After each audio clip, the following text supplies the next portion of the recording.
Yeah, Charisse, as you mentioned, it has been a pretty gloomy day here in Houma. We are just near the Walmart, which is usually a signpost for a lot of people in this area, but it is still raining today. And not only is that an inconvenience for people, now it's causing additional damage to homes, so many of them, businesses, so many of those that are already damaged because of Hurricane Ida. Still, a month later, a lot of people are still having to deal with those after effects. And let me just give you a little look around of where I am right here. It's not hard to find homes and businesses like this in Houma. I'm going to step out of the way here so you can really get a glimpse of this.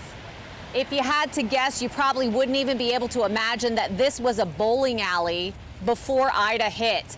The roof has absolutely been ripped off, and it's now raining inside the building. There are puddles of water all throughout, but you can take a look around and see possibly in the distance there are pool tables that are damaged, soaking wet. If you look over here, you can see this is actually the roof that's still hanging down. It peeled off, just like somebody's peeling an orange during the storm.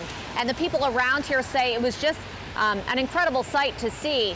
Now, there are places like this that are all over Terrebonne Parish and all over Lafourche Parish. And if you look inside, you can still see the bar in there, some couches still set up. So it looks like Ida hit yesterday in some places, and this is one of those places.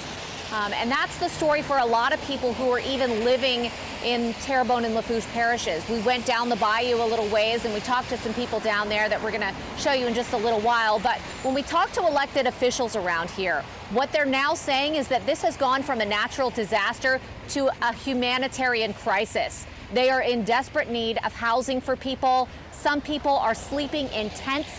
They have trailers, if they're lucky, outside of their properties, but they feel like they're not getting a lot of that help that we did see after prior storms. So that's an issue that people are really concerned about at this point, because they are living in conditions that are certainly less than ideal, and that's putting it nicely. Now, while some people are in those conditions in Terrebonne, some parts of Houma are getting back to business. Businesses are starting to open.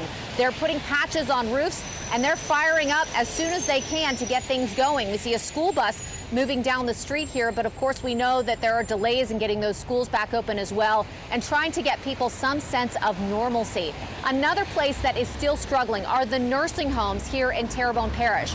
That is an area of concern, and that is an area that has the parish president asking for the Louisiana Department of Health to take some moves. It's because a month after nursing homes in Terrebonne Parish evacuated, the parish government is not letting them reopen.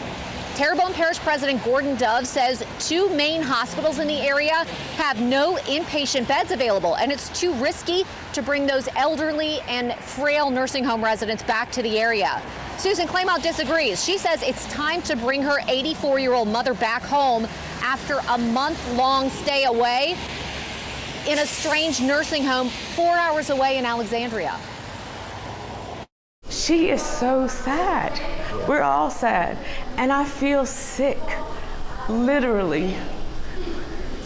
She just needs to come home so I can take care of her here. I miss her. We all miss her.